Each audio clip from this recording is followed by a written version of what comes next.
the two lawyers. I thought we'd be on break by now. And Tom and I began having a conversation about why they're here, his background, what happened to him. Good morning, everyone. Just getting to know each other, basically. We're watching the Emergencies Act inquiry. Here, what the issues were, what happened. We're going to get to other stuff. In terms of the but let's start mandate, with this. And then we talked about from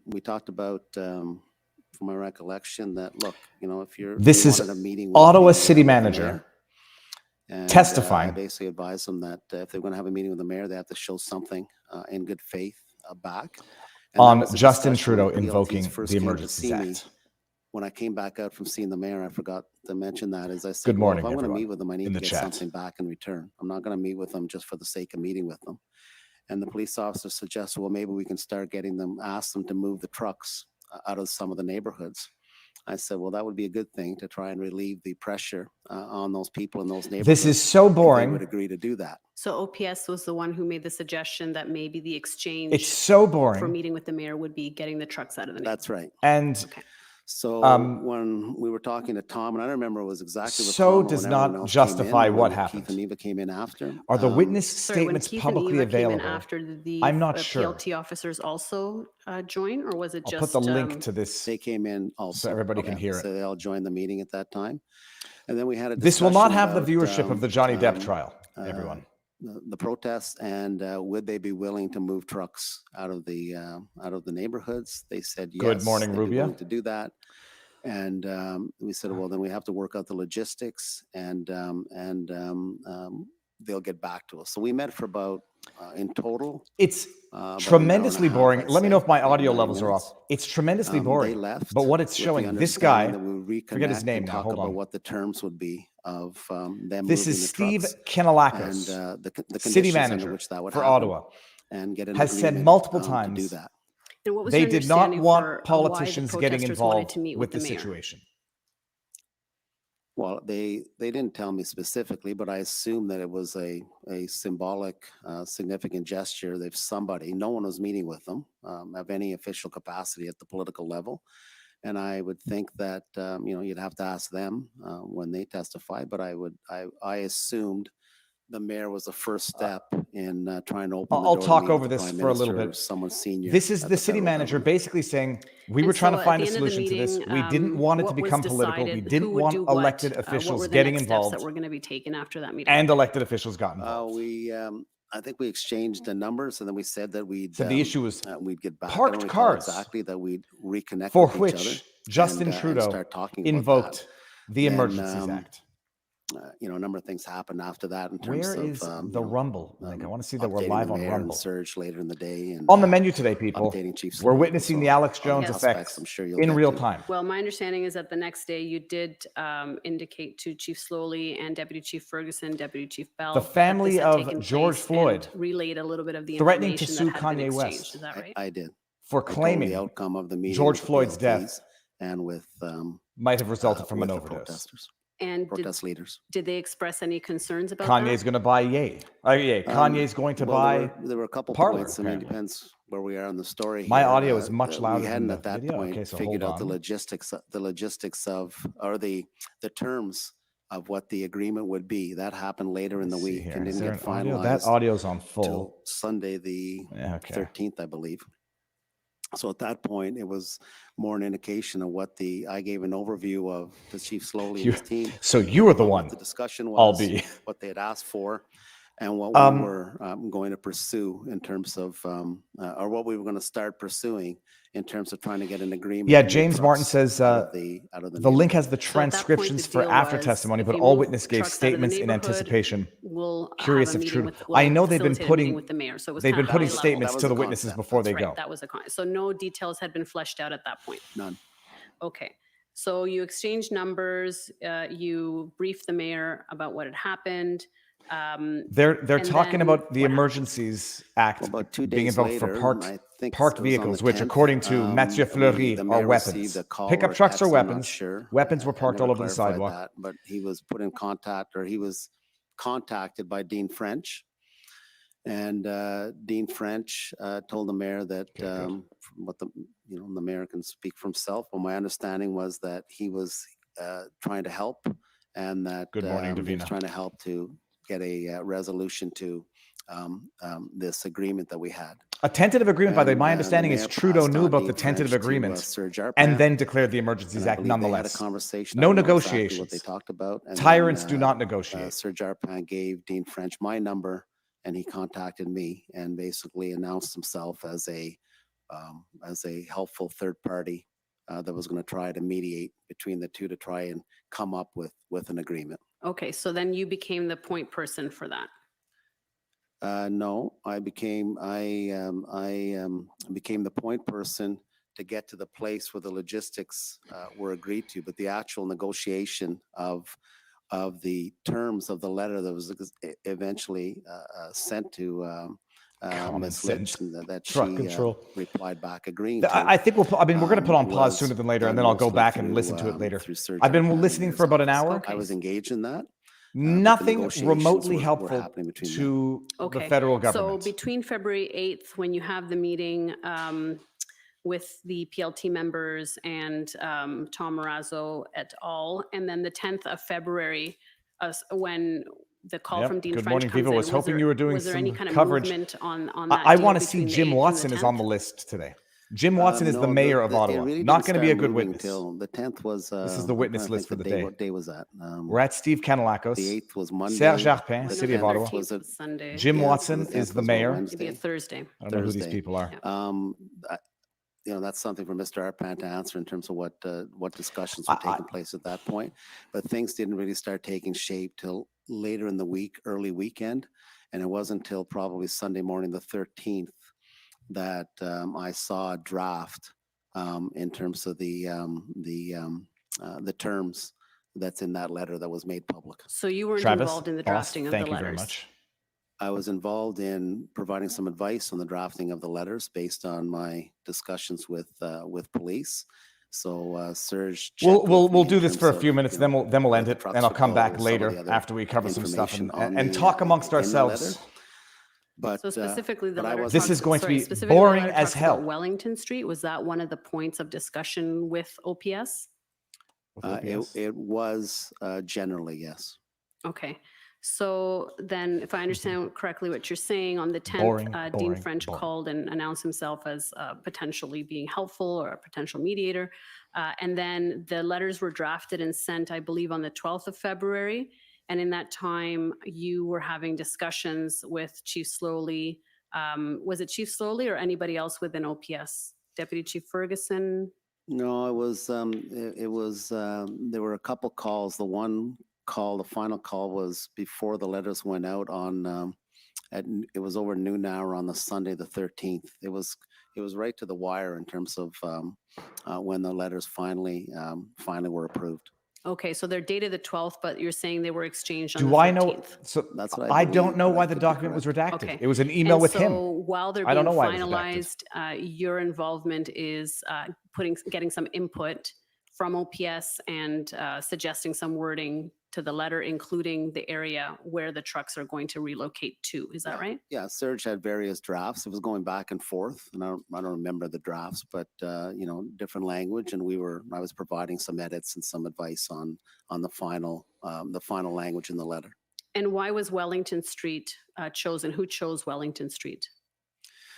Well, that came up as part of the discussion initially, I believe. How is this similar, different to a regular hearing? Not sure what you mean by a regular hearing. This is a purely political mechanism provided for in the Emergencies Act itself, a requirement, an investigation into the declaration of the Emergencies Act. And the discussion, they'll make recommendations. The committee will come to its final findings in the area. In February 2023. This is not really like a court hearing, but at least it's adversarial. And so Wellington Street was an option, but it was this is an inquiry, not a trial. Wellington couldn't specifically provided for by the Emergencies Act. There just wasn't enough room. So part of the discussion was, would some of them agree to move to a site? I believe it was in the West End. Prior, there was some other site they had. If they could go there, they wanted to get onto SJAM. We didn't want them on SJAM. So there was discussion internally about the parameters of where they might go, and that's what translated into the logistical meeting that we finally had on Sunday night, the 13th, when Superintendent Drummond, myself, and Kim Ayotte met with a group February. of representatives. When did they so violently? Before we get to that meeting, before the letters were finalized, I understand that Chief Slowly had a chance to look at those letters. Chief Slowly is the, I believe now disgraced former Ottawa police officer chief. I'm trying to think if he received a draft or not, because he sent me an email asking me for an edit, but it was too Davina, late. I hope the the inquiry's findings are damning. 6985, so I'll take you to that. OTT People don't appreciate this is an inquiry into invoking the War Measures Act, the new version, the new iteration, the Emergencies Act. Steve, Thus far, suggestion, alter this line Mathieu in the mayor's Fleury, letter. city councillor, there were cars, which are weapons now, parked on the sidewalk. Logistical Literally. undertaking that will probably take 24 to 72 hours. We ask that protesters stop asking more demonstrators to come to Ottawa this week and over the long weekend. So it looks like that highlighted portion of this week and over the long weekend was an edit that he wanted in that letter. Two truckers tried to burn down a building, leaving the residents in fear. That, Chris Jones, is a now thoroughly debunked piece of misinformation. Sent to convoy leadership. It just hasn't been made public, so can't make edits now. But that alleged attempted arson had nothing to do with the protesters, nothing to do with the convoy. Thoroughly debunked. And he wanted to make an edit, but at that point it was too late. And if we go to OPS 10664.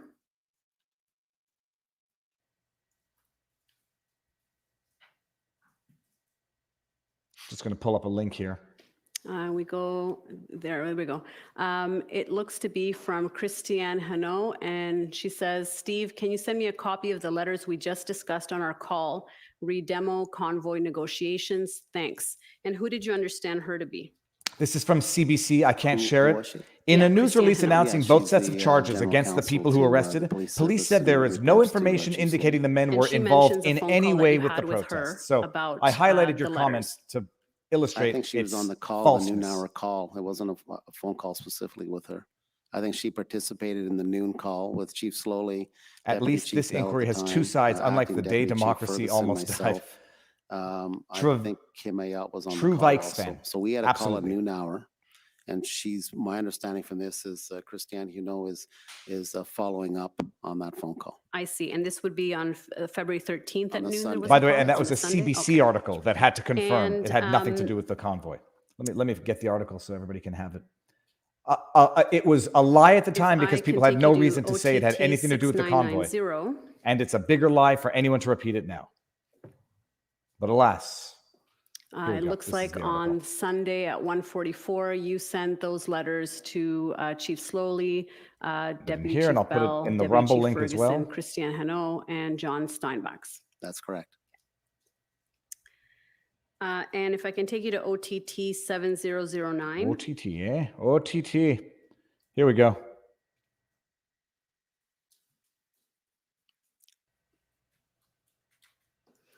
It looks like title is Police Contact, Sunday the 13th at 3:26.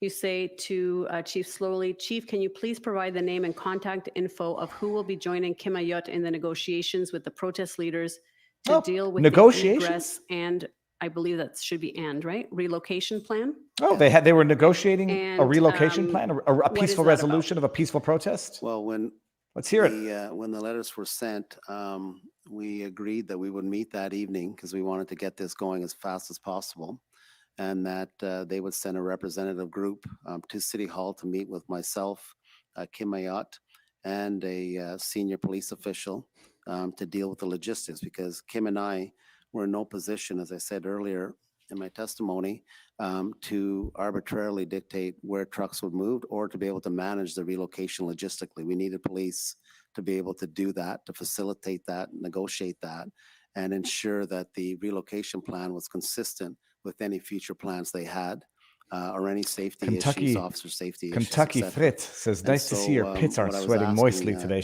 They might very well be, but you can't see it. It was a subject also on the call that we needed someone senior to be part of the discussions on the logistics for the actual relocation of the trucks. And who was provided? Acting Superintendent Rob Drummond. And what did you understand his role to be then? Just to, what was he going to be partly negotiating? What was going to happen? Well, he wasn't negotiating. It wasn't really well, I suppose it could be characterized. I'm kind of eager for them to take the morning break so we can get, not to get to some interesting stuff, get to some more interesting stuff. Operational details. We've gotten the gist of this guy's testimony. When they were trying to negotiate a settlement, trying to relocate the protesters. They're in discussions with Trudeau, knew of this, knew of the potential breakthrough with the RCMP. Boardroom on Sunday night. Invoked the Emergencies Act, came down with a fist of fury. Mapping out how it would work, who the contact people would be on the police side, who the contact people would be on the protester side. He was basically laying out how that Viva, thanks for covering this. Divine, thank you very much. I'm also trying to squeeze my way into the witness list. The idea that they would be relocating to Wellington had already been determined, right? Yes. Okay.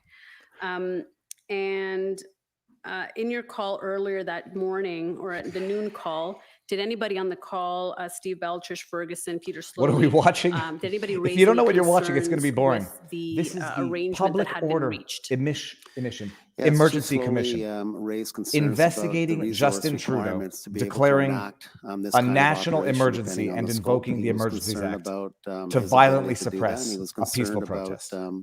These are all the witnesses. It's adversarial in nature. You've got Ottawa Coalition, OPP, RCMP, Federal, Convoy. Resources into it. So we expressed that. So it's adversarial. There is cross-examination and good stuff at that. And Chief Bell and Deputy Chief Bell and Acting Deputy Chief Ferguson both expressed that they supported this because it would reduce the footprint and make it more manageable for their resources. They were writing a book for someone with ADD.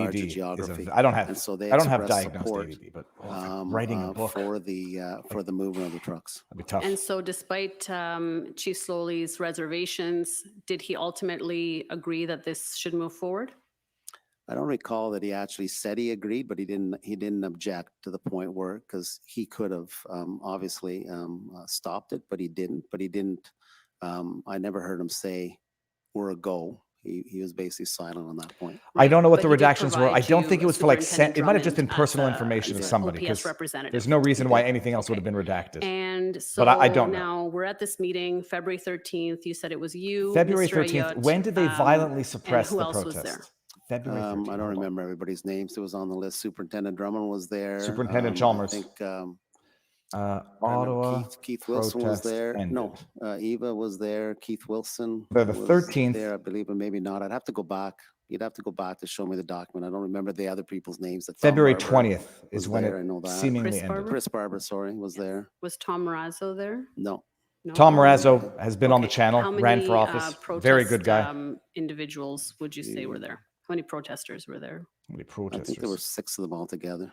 Okay. I don't know if Keith Wilson was there. If I saw it in front of me, I saw Keith Wilson is the convoy attorney representing Brian Peckford as well.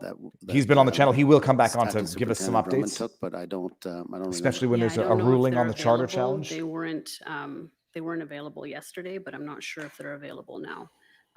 But in any event, there were a group of protest leaders that were there, you yourself, Mr. Ayot, and we don't have a lot of time. So if you can just briefly maybe tell us what happened at that meeting, and then we will have to get my friends to pick it up from there. My friends. Effectively, we sorry, Divine, you're still up there. Hold on. We discussed how it could unfold, what the expectations were. No, what we all Carrot. What's his name? Carrot. The people that represented the Kenalakos is, that I guess, clearly Greek name, but Anglo. So going to have some, he pronounces Ayot, which is an Anglophone way of pronouncing a French name. Ayot, A-Y-O-T-T-E. And that they would be going out that night and working truck by truck, talking to everybody to get them in line or aligned to support the movement, because it was a good thing for them. And they also made it clear that not everybody will want. Some people may not want to go to that other alternate site, the farmers area. What will happen if Trudeau is found guilty? Asks Kay Campbell 48. There's no guilt or innocence. They'll come up with recommendations, come to a conclusion, invoking the Emergencies Act wasn't warranted, and the repercussions should be political. I think that's the idea. I don't believe there are actual sanctions that the committee can find. And but don't quote me on that. How that process would work in the morning, who'd be assigned out there from Ottawa Police. And so when we left the meeting, it was understood we had a map of where the trucks would be moved, what areas we wanted to clear out. And Rob went back then to talk to his command and the NRCC and his incident commanders to bring the resources required. Hold on. Cakerbud says, of course, they put Viva Fry on the front page of hashtag Jewish media apparatus. The operation started the next morning. Am I on the front page? I understand at some point the operation stopped. Do you know why it stopped? Yeah, mid-morning it stopped because, and there was some exchange. If you're talking about Rumble, I don't know if it was a phone call or text. I didn't know, but thank you for letting me know. And I should let everyone know who's watching. We will get to Kanye. He was I just want to cover this a little bit, show everyone how painfully boring it is. Watching paint dry and what the might be more exciting because you might at least get a fly, get stuck in it. Operation my was, battery's going dead. And weren't allowing some trucks to move on to Wellington. Eventually that got sorted out and they did move a number of this guy's testimony. I'm going to keep messing up his 40, name, but that's still in dispute. And a number of light trucks also left, and we ended up clearing a number of streets. It's Amy says, my 3 kids and I watched almost every day of you covering the convoy. My son wrote your name in an assignment to someone he respects. He said he wants to be like you because you are brave. Yeah. So there was brave or stupid, or I don't know what I am, but by everybody. Nobody knew what it was going to turn into when we were covering it. It was just. And I'm just going to take you covering to the last lies. document, OTT 7480. Has Zexi Lee gotten her own show on the CBC yet? Oh no, I don't. It's something's coming. Something's coming for her. Some social media success. And this is an email. Okay, let's see what we got going on here. Ooh, juicy details. An email. If we go down, enhance it. I can't enhance it. That's her scrolling down. No, sorry. This is.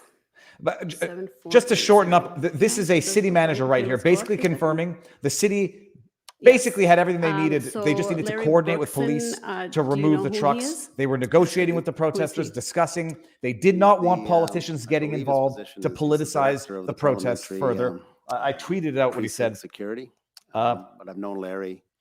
I know Larry personally. Oh, okay. Said elected officials should not be getting involved with this. Must have had some That's what this city manager said. He says, hi, Steve. My Justin office Trudeau is said, looking to set up a call this morning. Wanted to provide you with some context of my concern regarding the City of Ottawa's recent decision, which led to Wellington being turned into a parking lot of 200 Wellington is the trucks. street on Parliament Hill. Honestly, Steve, I'm That's at a the loss as how this occupation. Sort of agreement It was a could have been parking worked lot, out although there with still was a clear lane to disregard get through. Security, especially considering that we just finished a at bomb various blast sections. assessment, which included the threat of explosives being transferred via large vehicles. Hoping we can Explosives. find time in the morning. Bull crap, So unless is it they your mean understanding gasoline. that PPSC, that PPS, the Parliamentary Protective Service, did not have notice or information about what was going to be happening with the relocation of the trucks onto Wellington? Well, I'm not going to speculate on that, but I do know that the PPS was embedded in the National Capital Regional Command Center. They are a member of Intersect. I know that Mr. Brookson spoke to Chief Slowly the late afternoon, the day before, when the trucks were being moved. So, you know, I think it's a fair assumption for me to make that Mr. Brookson was well informed in terms of what was happening on the ground from a situational awareness perspective. You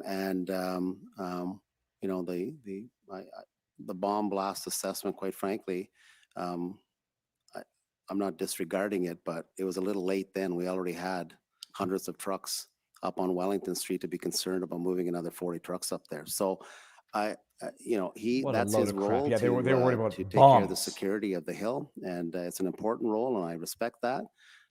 But at the time, I felt that Mr. Brookson, when he reached out to me, had the information, especially after he spoke to Chief Slowly, and I spoke to Chief Slowly after he had spoken to Mr. Brookson, and Chief Slowly advised me what the conversation was about, where he informed him what was happening. So I know there was some reporting about. They were worried about bombs. The trucks had been there for nearly the 15th. Started in January. To slowly several weeks. Oh, yeah, no, and explosives was in the late stages of. Gasoline can be an explosive. Yep, yeah, and there were outdoor bonfires in pits that up onto Wellington Street by Tuesday.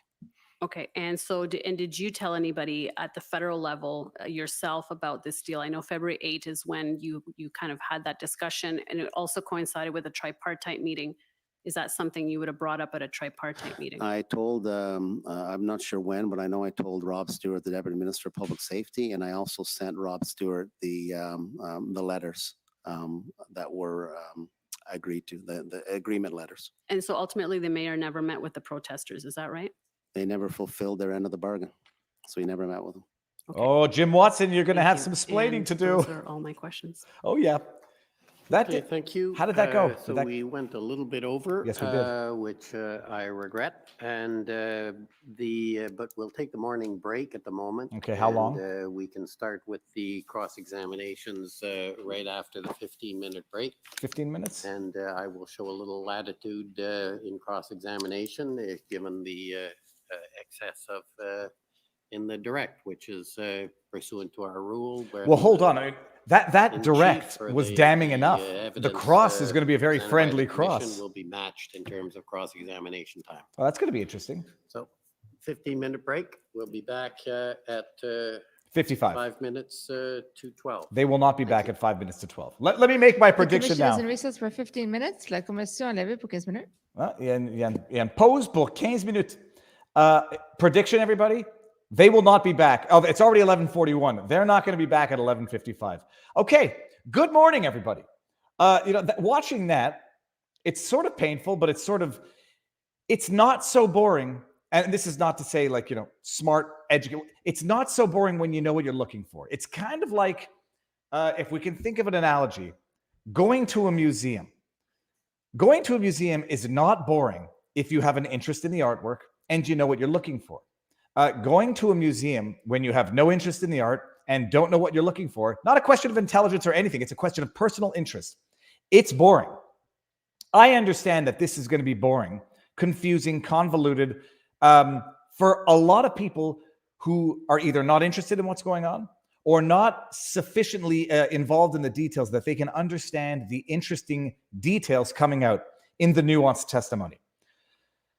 This is the inquiry into Justin Trudeau's invocation of the Emergencies Act. Under the law of the Emergencies Act, it says, if there's a national emergency, a threat to crisis to infrastructure, national independence, whatever, you can declare an emergency, suspend civil rights, bring in the military, just like Justin Trudeau's daddy did during the FLQ crisis of the 1970s, except Trudeau's dad had more grounds to invoke the Emergencies Act than Trudeau ever did.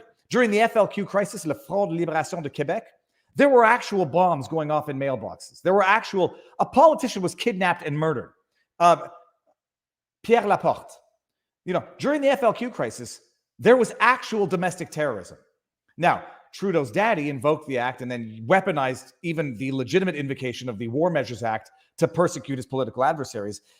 It's a freaking joke. Everybody who knows anything about anything knows that this is a joke. Trudeau invoked the Emergencies Act for 3 days to rescind it prior to its getting ratified by the Senate or rejected by the Senate. So this will be boring to people who don't know what's going on, are not interested, or are not that into the details. What's the guy's name that we just watched? Steve Kanellakos. His testimony was kind of boring, but kind of not. Because Steve Kanellakos, city manager for the city of Ottawa, you'd think he might actually be sort of on the side. It doesn't sound like he was on the side of Jim Watson. It doesn't sound like he was on the side of the OPP, certainly not on the side of Trudeau. Basically said, we had what we needed to do. These were like city ordinance issues. We could tow the trucks. It was just a little complicated because you had trucks, backed up against one another. You have to clear some room to tow some trucks. It's not necessarily the safest thing. It was a question of parking. It was a question of violating city ordinances. We did not want politicians getting involved. We were negotiating with the protesters. and politicians got involved and used the nuclear weapon to resolve a protest on Wellington. So now, the inquiry itself is adversarial. So it's not like the January 6th sham, the January 6th debacle, in that you have a bipartisan committee that is arguably unlawfully formed, that doesn't have the required quorum in the first place, that is bipartisan because Liz Cheney, who just lost her re-election bid by 32%, and Kinzinger, who is as much of a Republican as I am an American, that's the bipartisan aspect of their bipartisan committee that doesn't meet the quorum, that was unlawfully, allegedly not legally formed. Okay. What type of adversarial system do you think you have in under those circumstances? None.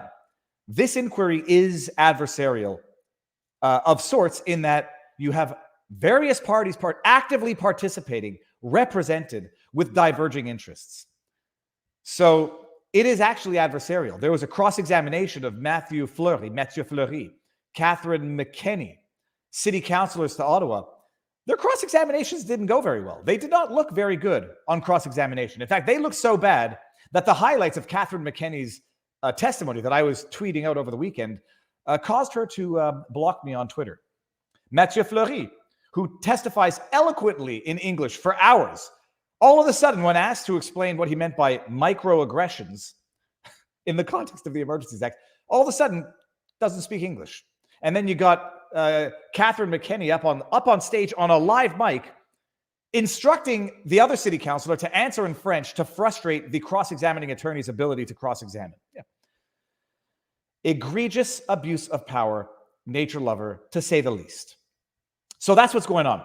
Let's get into a couple of interesting stories, because now we're actually seeing in real time, we're going to call it the Alex Jones effect, the Alex Jones verdict effect. Before we do that, people, you might have noticed that this stream said paid promotion on it, because I've got a sponsor. I've got multiple sponsors now, courageous people who actually don't mind sponsoring a fringe minority with highly informed, educated, eloquent views. They don't like it, but I've got one. And it's not just a sponsor. It's a product that I actually do use myself. Home Title Lock. Now, I've been told to stick to the script because my riffing sometimes goes a little off. Home Title Lock, no joke. I'm actually not reading from the script now. You'll see I'm making eye contact with all of you. I just need to remember one point, which is the perk for using Home Title Lock. I actually use Home Title Lock. We moved down to Florida. It was someone consulted me as a potential sponsor. Home Title Lock, you got to make sure people are not borrowing fraudulently against your home, so that you find out from the bank you owe them $40,000 because someone took your deed of sale, forged your signature, and borrowed money against your house. They come to talk to me, and I say, okay, well, hold on. I need to make sure this is legit. And so I go to talk to my insurance, parentheses, in America. They reach into your bottom and they pull out money through insurance, health insurance, home insurance, car insurance, hurricane insurance. You pay up the wazoo for insurance. And it's not even clear what you get for the insurance at the end of the day. Setting all that aside, I call up my home insurance guy and I say, do I need to worry about this type of fraud? And should I use this product? And he says, yes and yes. And the way it works, you can go to the registry, the public registry, pull up a deed of sale and forge a signature and borrow money against the house. Sorry. You don't transfer the ownership of the house so you have like someone showing up at your door and saying, thank you for leaving my house right now. What ends up happening is you have collectors that end up showing not necessarily at the front door, but they say, you borrowed $40,000 and we secured it against your home. And you're like, no, I didn't. And they're like, yes, you did, because someone forged it. Home Title Lock basically surveys and notifies you and freezes any potential borrowing if someone goes and pulls your deed of sale. Now, the first thing, though, is to go and make sure that your house, your property, whatever, is actually in your name. And that is the benefit of using HometitleLock.com/Viva. I'm going to read this part. Make sure your home title security is in your name. You can do that now by going to HometitleLock.com/Viva. Use my promo code to enter your address for a free, no obligation home title scan. That's $100 value. Free. So if you own property in America, this is not for Canadians. If you own property in America and you want to make sure that you don't get defrauded out of the equity in your property or have someone add to your already existing mortgage, go to HometitleLock.com/Viva. Make sure that the title is in your name. $20 a month you'll get notified, or $19.95 for the psychological aspect.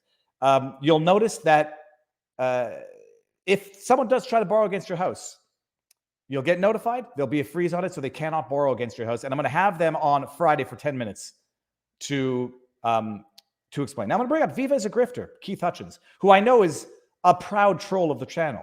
And I say troll humorously. Keith, you should learn the difference between a grifter and a hard worker. Ironically enough, by the way, grifter and grafter, two different words, and they mean diametrically opposing things. Grifter, for those of you who don't know, is an individual who creates drama in order to profit from the drama. That's what a grifter typically means. A grafter, under British lexicon, is someone who works hard.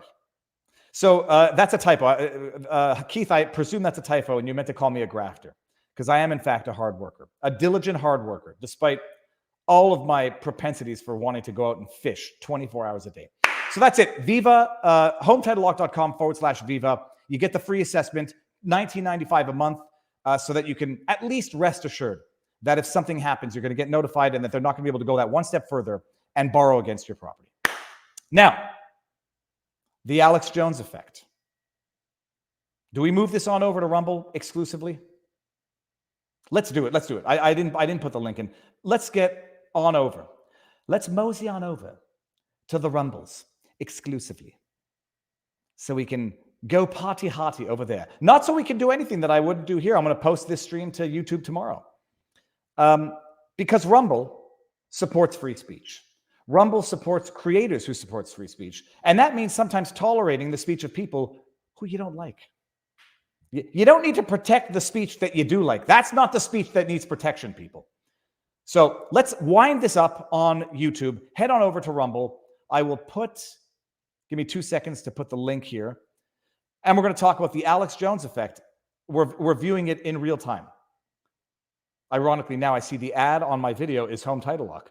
Link to Rumble here. Boom, shakalaka. I'm going to pin it.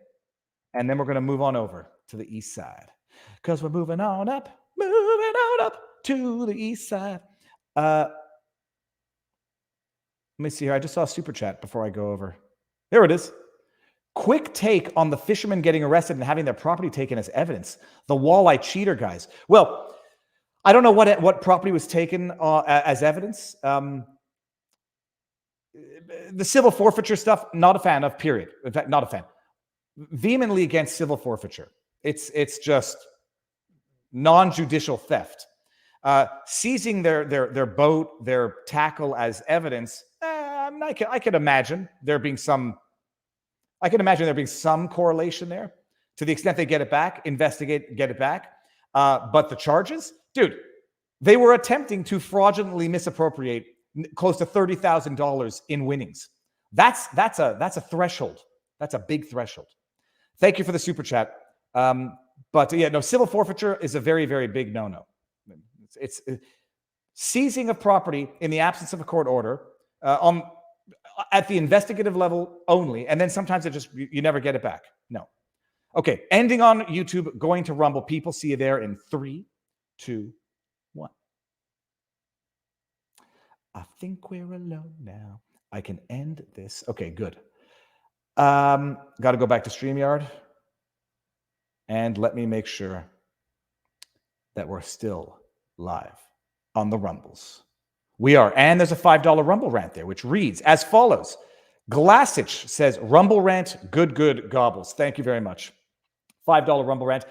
No legal advice, no medical advice, no election fortification advice. Rumble rants, Rumble takes 20%. If you want to support the channel, support what I do.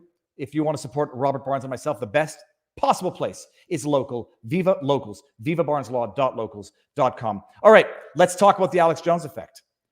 We saw it as jokes beginning the day after. Oh, I hope you got $1 billion.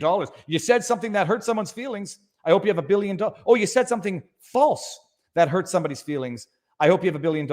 And I'll put the caveat to this. I've said it before, and some people don't even like it. In the ordinary run of things, if Alex Jones had gone through a normal trial, an actual trial within whatever statute of limitations applied, I could see him being held liable for certain statements he made. Easily. What the quantum should be for a fair, just compensation, not $1 billion. But I could have seen that happening in the ordinary course of things for certain defendants, for certain specific comments, mitigated by the mitigating factors that were not allowed to be presented in that trial. I could see that happening. So it's not, we all know this. Free speech does not include defamation. It does not include the right to say threats, true threats in America. Free speech is not unlimited speech. It's protected speech. And people say factually incorrect statements that damage reputations or that cause harm. That's a limitation on free speech, or at the very least, flip side, there's consequences to people who want to exercise their speech that way.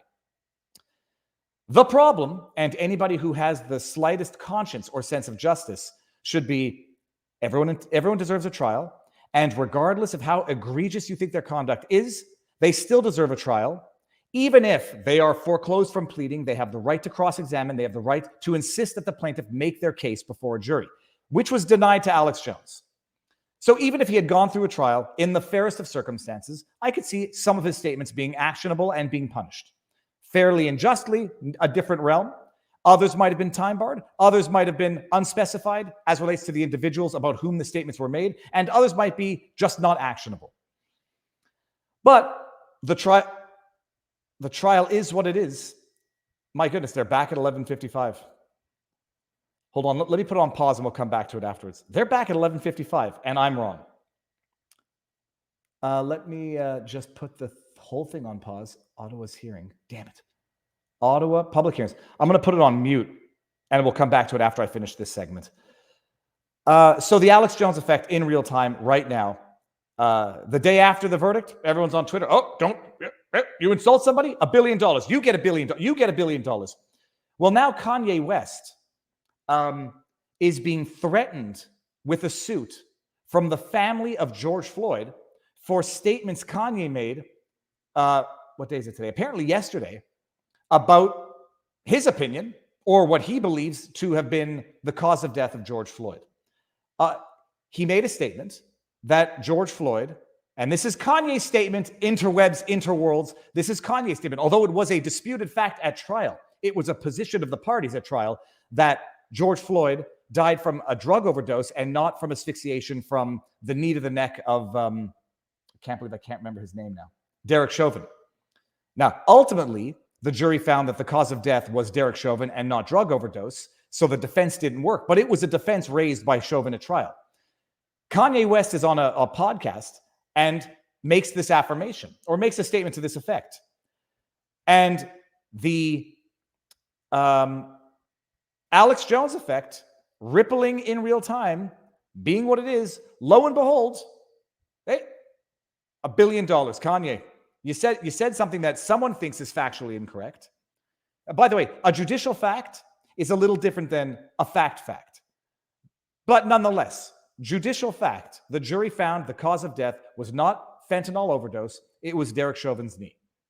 Kanye gets on a podcast and says something which is factually incorrect to the judgment in this case. For now, by the way, there is an appeal that's going to go down. Fact today might not be fact in 3 years from now, if ever the decision gets overturned on that aspect of causality. Because bear in mind, people, if it were the case that George Floyd did die or would have died from drug overdose, there's a causal link between a causal sever in the chain of events that could have incurred the culpability of Derek Chauvin. It's going to go to appeal, presumably, although maybe not, because Chauvin did plead guilty to federal charges. So let's just assume it's a judicial fact. Kanye West says something different, and now the family's saying, you can't defame a dead person, but you said something that we think is factually incorrect, and it's causing us distress, and we might pull an Alex Jones, or we might pull George Floyd's family. We're looking at the same thing.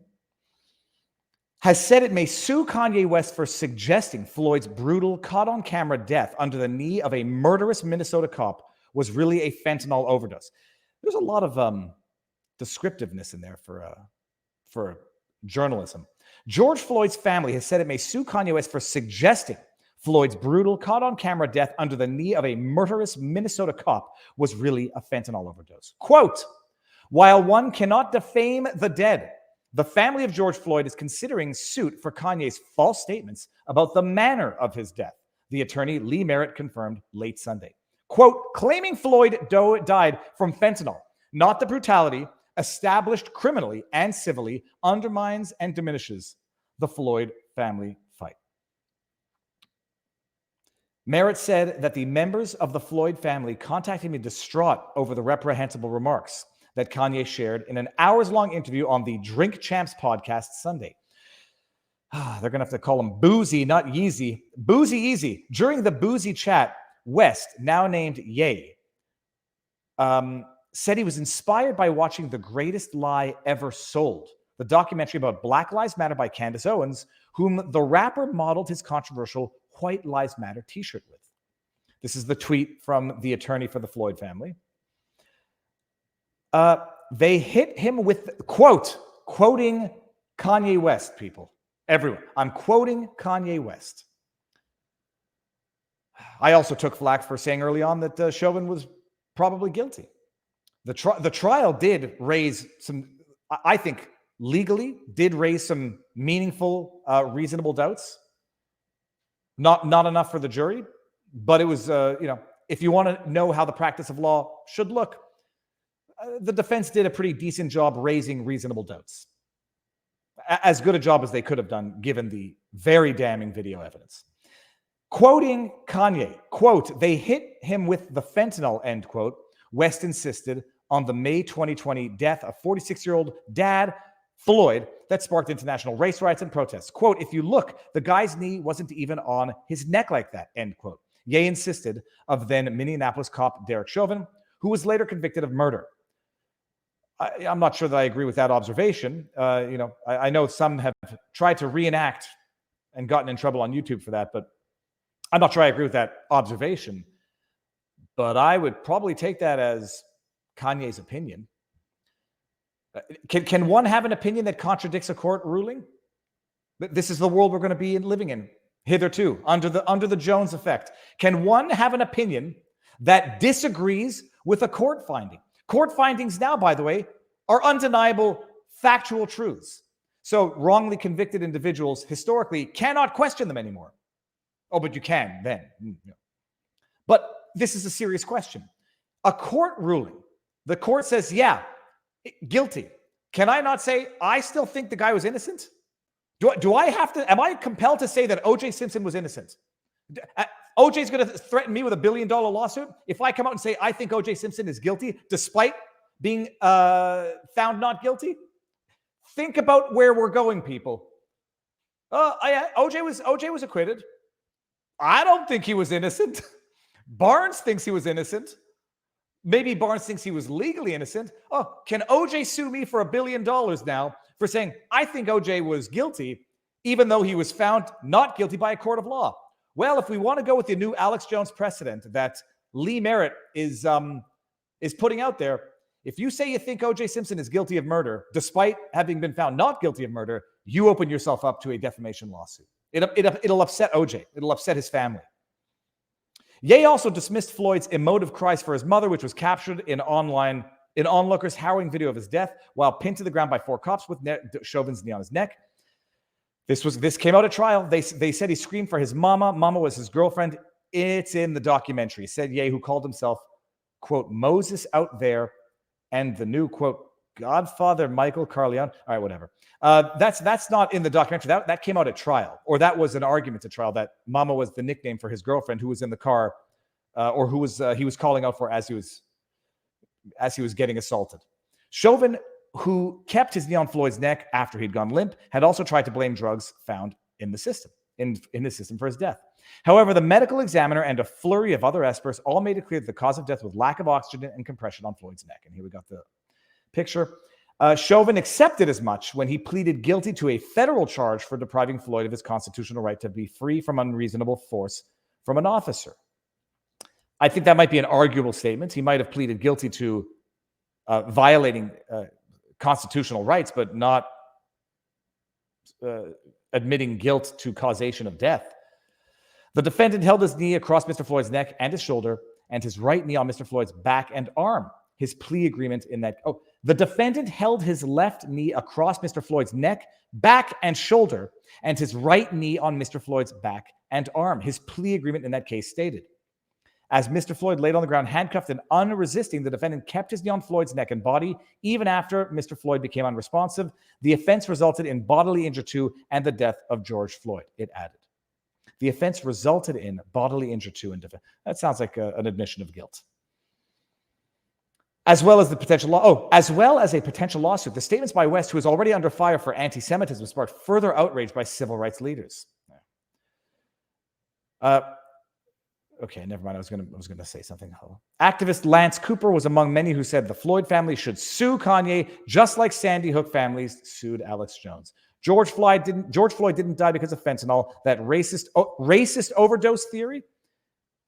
A black man is raising that theory, and they're calling it a racist overdose theory. Was used to smear his name in court. The drug content was not a contested fact in court. The question was whether or not it reached the levels of lethal dose. I don't think there was no disputed fact on whether or not Floyd had drugs in his system. The only question was whether or not it was the cause of death, and the experts said no, and the jury found no, it was the need of the neck. But disagree with a judicial finding now. Defamation.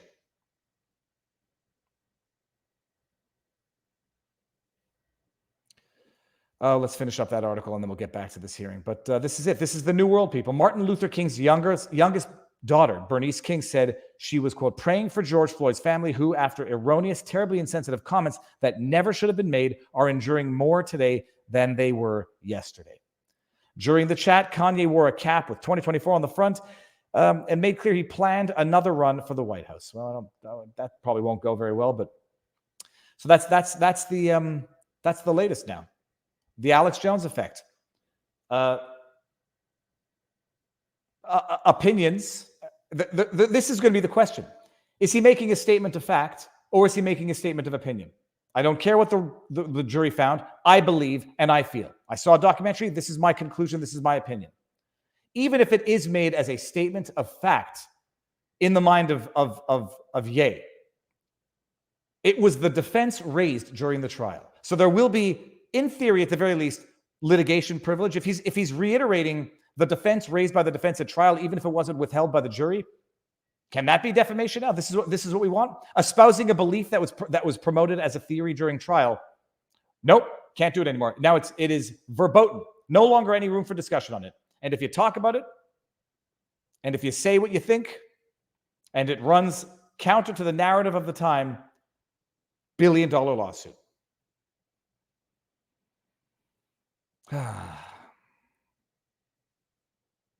Okay, well, that's the article. And there's more with Ye, because apparently he's buying Parler. Could be interesting. I don't want to poo-poo on Parler, but I do wonder if that's a bad investment. All right, let's get back to the hearing for a little bit, people, and let's just see what's going on. How do I get the audio? This? No, because that's not the window. That is the window. Hold on. Audio. Since the Freedom Convoy, the city has exercised its delegated authority. I assure you we did not miss much. Close down roads, for instance, for Rolling Thunder. Yes, in collaboration with police. And for Canada Day as well. Yes. And so in effect, since the protests, the parties have in effect created exclusion zones. Is that right? That's correct.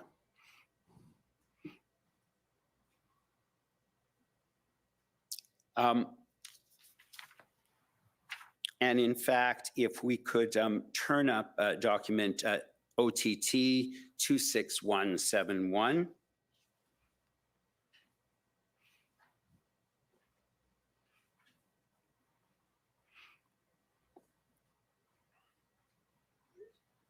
Sorry, just...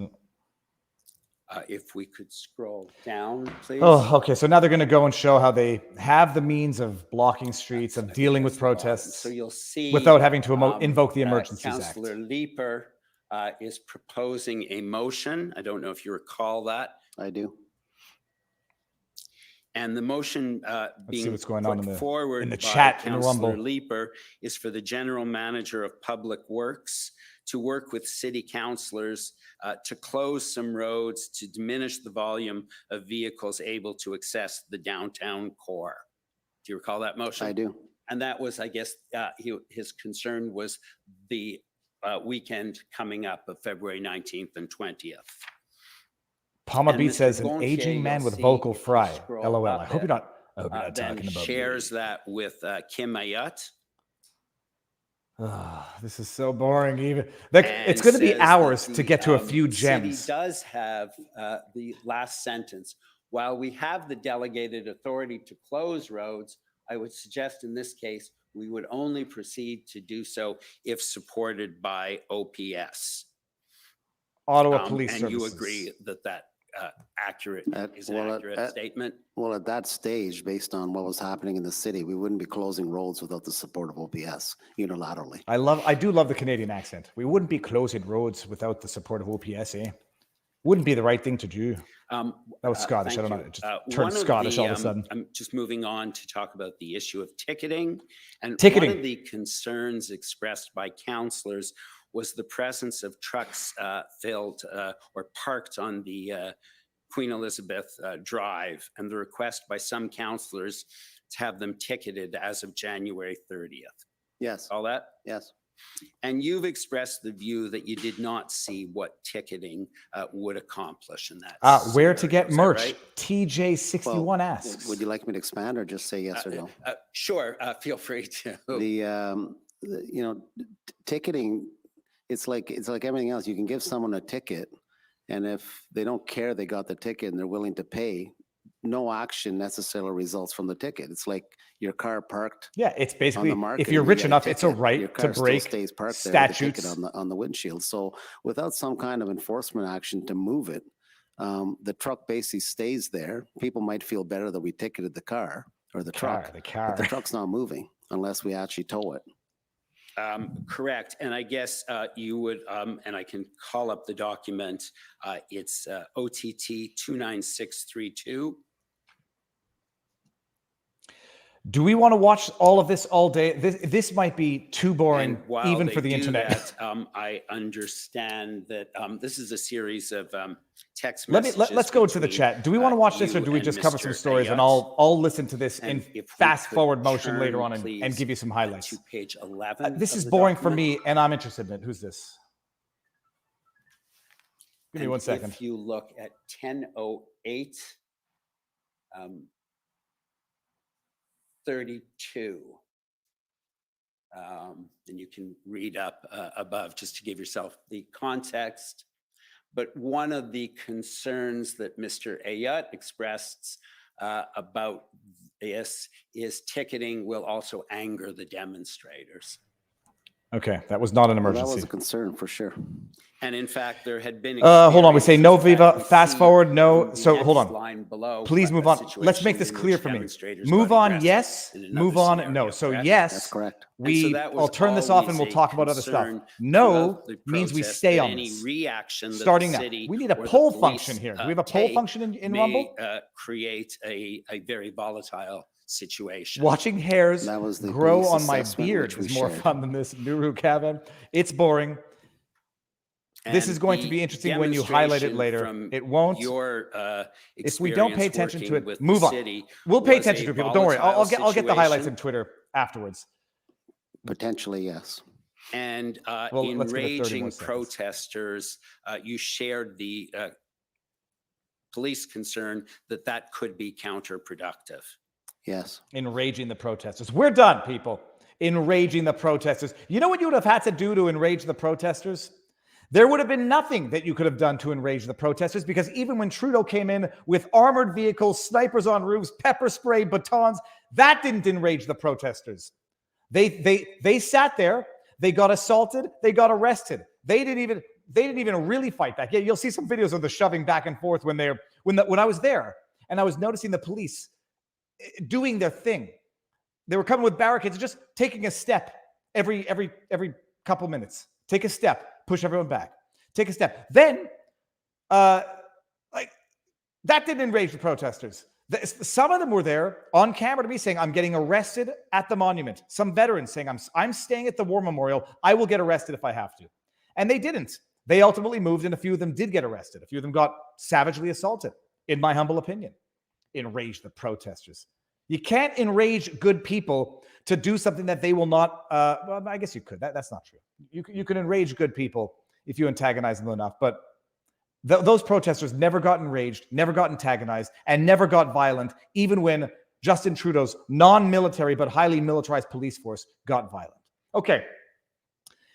Ye is also going to buy Parler. Let's just pull this one up, because this is another interesting one. Even if I had the money, and I don't, I would not buy Parler. That's not a poo-poo on Parler. I'm not sure what the current status of Parler is. I know that it's accessible on laptop or on computer. I have not tuned back into Parler since they got shut down by Amazon Web Services. And ultimately, I enjoy the environment in Twitter for the purposes of what I do on the interwebs more than what I feel to be something of echo chambers. And not echo chambers in a bad way. It's like, I want to know what the people who don't agree with me think. I want to know what the people who hate me have to say, which is why I find Twitter a little more enticing, alluring. What's the word I'm looking for? Oh, it's something that gets you excited, invigorating, stimulating. Anyhow, so that's it. But let's see. Kanye West to acquire conservative social media platform Parler. Looking at the hat now. Kanye West is acquiring Parler, the alternative social media platform favored by many conservatives. Parler parent company announced the deal Monday morning, saying West has made a groundbreaking move into the free speech media space and will never have to fear being removed from social media again. Well, I think Rumble, to the extent you don't break the law, was probably the place to do that in any event. But I'm biased because I'm exclusive to Rumble. The acquisition comes after West, who has legally changed his name to Ye, had his account temporarily locked by Twitter this month over an anti-Semitic tweet. Exact terms of the Parler deals weren't discussed, though Parler said it must still enter into a definitive agreement with West and expects to close in the fourth quarter. Parler's parent, Parliament Technology, that's not bad, would remain involved by providing technical services and cloud support. Buying Parler could make West the latest celebrity owner of a social media platform after former President Donald Trump's bid to win over conservatives with Truth Social Media. Tesla buys Twitter. Very interesting. Will not the people who think a certain way come, but will the other people come? Will Gavin Newsom go to Parler so that he can try to convince people on Parler? It also highlights how a small group of wealthy men, some of whom were banned or suspended themselves for incendiary remarks. What were Trump's incendiary remarks?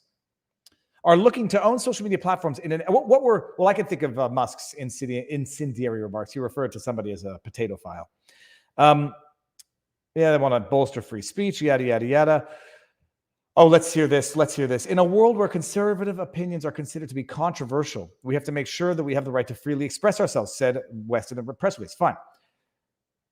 We know the controversy. Speaking on CNN, Jonathan Greenblatt, the ADL's CEO, called Parler a haven of hate. It's funny he calls Parler the haven of hate when all of the actual planning for January 6th occurred on Twitter and Facebook, I believe. Parler was founded in 2018 and saw rapid growth in 2020 election. Billing itself as a loosely moderated free speech haven, the app became popular with conservative politicians and media figures, peaking at an estimated 2.9 million daily users. Yada, yada, yada. In the weeks following the January 6th riots, Parler was removed from both the Apple App Store and Google Play Store for what the companies said was a failure to adequately moderate violent rhetoric on the platform. May I introduce you to Twitter? You pathological liars. Of course, Amazon Web Services, Apple Store and Google are not going to sanction Twitter. But if you want to see actual violent content, actual planning, orchestrating, Twitter is the place. Twitter is the app, not Parler. Documents provided to the House Committee investigation, the Capitol riots, have shown how the Secret Service was aware of posts on Parler that suggested the possibility of violence surrounding that day. Oh, interesting. The House Committee says Secret Service was aware of posts on Parler that suggested the possibility of violence that day, And yet Nancy Pelosi said no to the National Guard even when the Capitol Police were at half staff because of COVID. Oh yeah, no. And apparently they couldn't have foreseen anything coming. Intelligence did not know what was going to happen to be able to have a few National Guardsmen, maybe not to open up doors to the Capitol building. No. Documents show for the committee, that beautiful bipartisan committee, Secret Service was aware of posts on Parler that suggested the possibility of violence surrounding that day. And yet Nancy Pelosi said no National Guard, even though everyone knew the Capitol Police were understaffed, not half-staffed, understaffed because of COVID. Oh, and by the way, Parler has written to Congress claiming that they were a scapegoat. Oh yeah, because the actual planning occurred on Facebook and Twitter, from what I recall. Parler has since been restored to both app stores after making changes to its content moderation practices. Well, maybe I have to go back and pick up my handle there. Parler has faced more competition in recent months. Yeah, you got Truth, which I'm still not on because my phone is still under the Canadian operating system and I can't get the app. It could also mean effectively that Musk and Ye, who are said to be friends, are now competing with each other after Ye's anti-Semitic remarks, which sparked an outcry. Musk tweeted, talk to Ye today, and expressed my concerns about his recent tweet, which I think he took to heart. Hold on. Kanye West, anti-Semitic. What was it? I saw the Instagram post. Images, will that do it? Is this it? Was that? I thought that was an Instagram post, not a tweet. Maybe it was a tweet. Okay, whatever. So that's Ye looking to buy or going to buy Parler. Although I never believe these deals are. I don't believe these deals go through until the ink is dry on the paper. So we'll see what happens by the fourth quarter time. But that's it. So Ye's going to buy Parler. Ye might get sued by the family of George Floyd. And this is the world that people are ushering in, thinking it can never go wrong. It can never come to me. If I say, let me think of something, for example. Oh, I don't know, that politician who claimed that Brian Sicknick was bludgeoned to death. If I'm Brian Sicknick's family, $1 billion lawsuit. Anybody who says Brian Sicknick was killed by the group, by the mob of Trump protesters. Oh, hold on. Let's just do this actually in real time. Let's just do this in real time. Hey, New York Times. Sicknick killed by mob of Trump protesters. Let's see if this is still up. It is.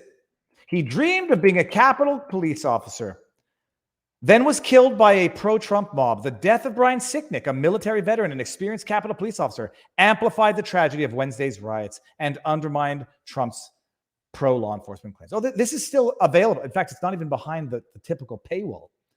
Published January 8, 2021. Updated March 24, 2021. New information has emerged regarding the death of the Capitol Police Officer Brian Sicknick that questioned the initial cause of death provided. Oh, I'm sorry. Even your update is a pathological lie, New York Times. You're making a factually incorrect statement about somebody's cause of death. Lawsuit. You should be found guilty by default verdict and $1 billion. This is still online. And even the correction is bullcrap. And I'll read it again, just so everybody understands. The New York Times. He dreamed of being a police officer. Then he was killed by a pro-Trump mob.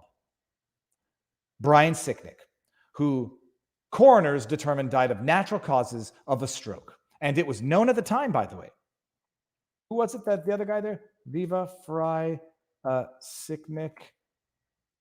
I tweet. Who was it that just said it?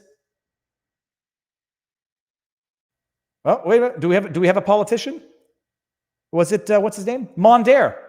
Mr. Roy, you too are an attorney. Mr. Bishop speaks often about how brilliant of an attorney he is. You know, that at least one Capitol police officer was bludgeoned to death by the crowd at the January 6th riots? I said a police officer was bludgeoned to death. I did not say at the hands of whom, Mr. Bishop. Just who are you referring to, if you don't mind saying? can get that information for you in a few minutes. Well, I just want to make sure, because Are you denying that that at least one Capitol Police officer was murdered in the midst of what happened on January 6th? Yeah, I think I am denying. I mean, here's what I understood, that there were reports early on that We don't need to watch this again. Mondaire is his name. Politician making a factually incorrect statement about someone's cause of death, which should cause distress to the family. Rep Mondaire Jones. Yep. Rules are rules, even if they're bad rules, right? Now, hold on. I saw some super chats which disappeared. Rumble rants, sorry. Rumble rant from TJ61. I would love to watch if you were testifying. And that's at we'll see if I can get up there. Where to get merch? Oh, yeah, I put it there. VivaFry.com for anybody who wants merch. There's some, nice shirts, hats, bumper stickers, and whatnot. So that's it. Hey, rules are rules, even if they're bad rules that are totally unjust. Oh, unless we always knew that they were only going to be weaponized in a partisan, politicized manner to one side. Mondaire is not going to get sued for $1 billion, even though he lied about the cause of death of an individual, which I would imagine causes distress to the family. Sicknick died of a stroke. Coroner confirmed it. It was bunk from day one that he got bludgeoned to death with a fire extinguisher. New York Times said it, affirmed it, and even their correction does not adequately correct it. Mondaire, 2 years later, is repeating that a police officer was bludgeoned to death. Lawsuits. No?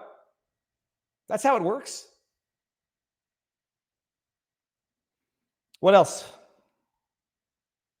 There is more. There is more.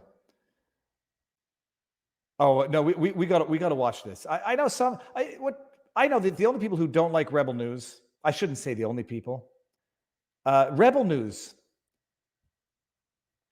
Some people don't like him, but I think those are, I would suspect those are politically motivated individuals. Listen to this. Love him or hate him, they've got cojones. They've got courage. They've got audacity, and they are relentless. Let me get the actual. I don't want to get anybody's name wrong. Oh, son of a beasting. Tamara Ugolini, who I think she's relatively new to Rebel, because I haven't seen her very many times. She goes and asks the General Tedros there of the WHO, "Are you going to do lockdowns again?" Watch this. First of all, I'll give everyone a link to the tweet so you can go show some love, or just support them by following them and get some news from there. Here in the link. Let's see how this goes. It's classic. Hey, come on, internet. C'est quoi ton problème ici? Okay, ah ouais. Refresh, okay. Tedros, how are you? How are you, Mr. Tedros? Okay, we'll Devastating.com. Mr. Tedros, how are you? How are you, Mr. Tedros? If you could do lockdowns again, would you do them? Why is he touching her like that? I'm sorry, Mr. Tedros, if you could do lockdowns again, would you support them? That's what you get for unelected, unaccountable bureaucrats heading in there to the WHO conference, World Health Summit. Tedros was nervously at how that went. Can I just, can I just show something? Maybe this is my own sensitivity. How are you, Mr. Tedros? Why is he touching her shoulder? If you could do lockdowns why is he snuggling up to her? again, would you do them? That makes me uncomfortable. I won't project and say whether or not the reporter is uncomfortable, but if you could do lockdowns again, would you support them? I'm sorry. Sorry, you're done. You're done. We don't answer to you. Again, would you support them? That's what you get for unelected, unaccountable bureaucrats. What did you learn? What did you learn? Don't ask. You filthy rabble. They don't have to answer your questions. They're royalty. They're unelected, unaccountable royalty. They don't answer to the plebs. He thought she was friendly. He thought she was on his side for a bit. She's a great Ontarian. But my goodness, who puts their hand on another person's body like that? I mean, Joe Biden for one. Yeah, that's inappropriate. Dominance, says Mama 2004. Yep. I'm everything about it is wrong. But he can't say that they won't go to lockdowns again because they were so effective the first time. They were so not crippling, not devastating. They were so not traumatizing and not destructive for our younger generation. And above all else, they were so damn effective that states and countries which didn't lock down basically had the exact same graph chart and results as relates to the Rona, as did the states that did, but they might not have the same lasting, devastating impacts on a younger generation. But it worked so well the first time. Let's do it again. And I don't have to answer questions from the rabble like yourselves. Oh, you're a journalist asking me a hard question? Puff, puff. I take my hands off your dirty shoulder and I say, go away. And I have my minions come between us, create the necessary distance so I can recoil to my group of political elites, unelected officials who are governing and dictating national policy. But people, look, don't worry. It's not just that guy, Dr. Teros, whatever his name is. It's not just him that is, if it didn't work the first time, surely it'll work the second time. Canada, Dr. Kieran Moore, Ontario's top doctor, urges mask wearing, warns mandate. You'd think we were reading something from October 2020. You'd think we were reading something from August 2020. Oh, no. I would say you would think we were reading something from March 2020, but in March 2020, the top doctor was saying, you don't need to wear masks. Don't worry about it. Masks are useless. That's what the doctors were saying back then. Now, if you say that, it's medical misinformation that can get you flagged. But when Fauci said it in April 2020, fine. But you'd think we were back in August 2020. Wear masks, people. Wash your fruits when they come home from the grocery. Leave your groceries in the garage for 2 days after purchase. And if you think I'm joking, I don't know if I can find the link fast enough. I'll try to find it after this. Doctors, or at least one doctor on YouTube was saying that. I remember hearing it in the news. Leave your groceries for 2 days. Wash your fruits and vegetables. I'm not ashamed to admit it. I was pretty crazy in the first 2 weeks. I remember my kid borrowed a book from her friend and I made her leave it outside overnight. I'm capable of making mistakes. I'm capable of succumbing to the fear that humans are tempted to succumb to, which makes them act totally irrationally. Let me just go to Rumble and make sure everything's good there and see what we got. You should wash your fruit always. True, but I have a theory about washing your fruit always. Who said that? Hold on one second. I don't want to. That was in the Rumble rants. My theory now is for the amount of stuff that you don't see going on. This is from Alice Pleasance Liddell. You should wash your fruit always.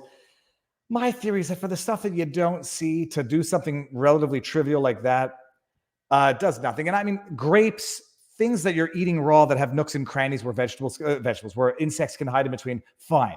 But washing an apple, whatever's on it is on it, and you're not getting it off with your shirt or your water. All right, whatever. But I'm not a doctor, no medical advice. I'm also a compulsive neurotic with totally irrational fears where I'll eat a live oyster, but I will, think I'm going to die if I touch raw egg. Ontario top doctor urges mask wearing, warns mandates could return. Ontario's top doctor fears rising COVID-19 cases and the approach of winter could further jeopardize the province's struggling healthcare system.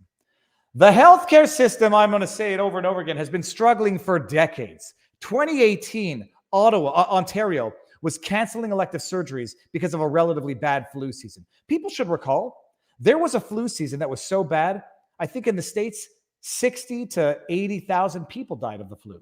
No one batted an eye. Worst flu season, I think it was 2018, deaths.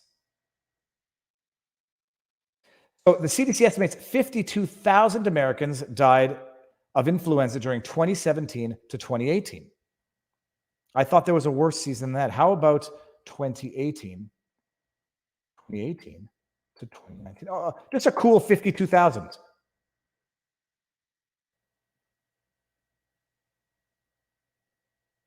I can't find it right now. Just a cool 52. Oh, here we go.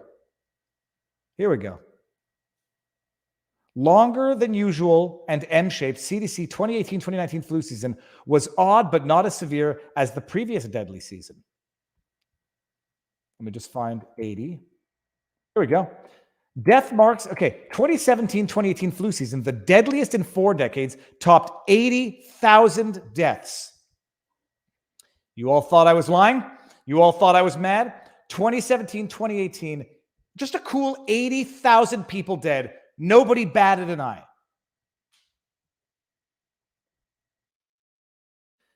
That was 2017-2018, where it was so bad in Ontario, they were canceling elective surgeries. The healthcare system has been in shambles for decades in Canada.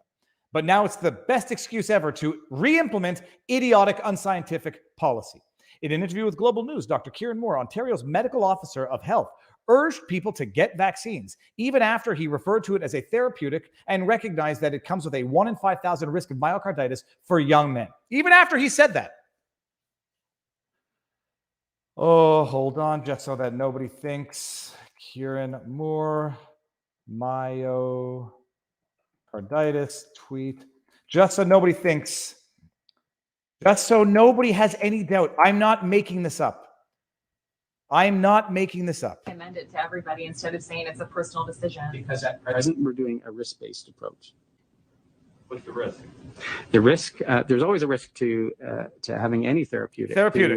To having any therapeutic. Roll it again. Therapeutic versus a benefit. You want to make sure there's a very strong benefit versus the risk. If we're an 18-year-old healthy individual, the risk to getting hospitalized, if we have no medical illness, is very, very low.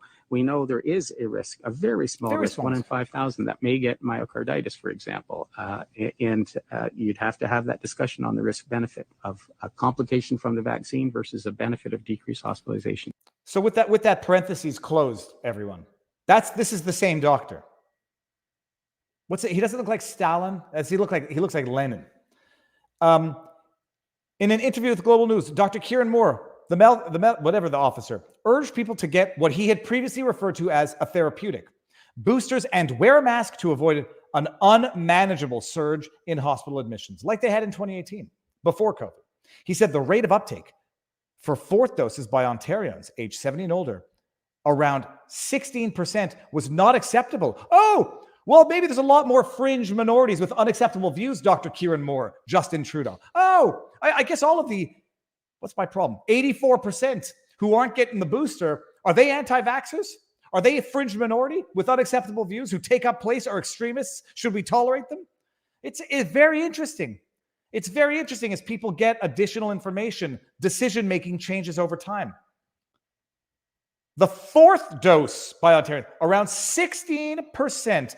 And that means 84% of Ontarians are selfish bastards who want Granny to die.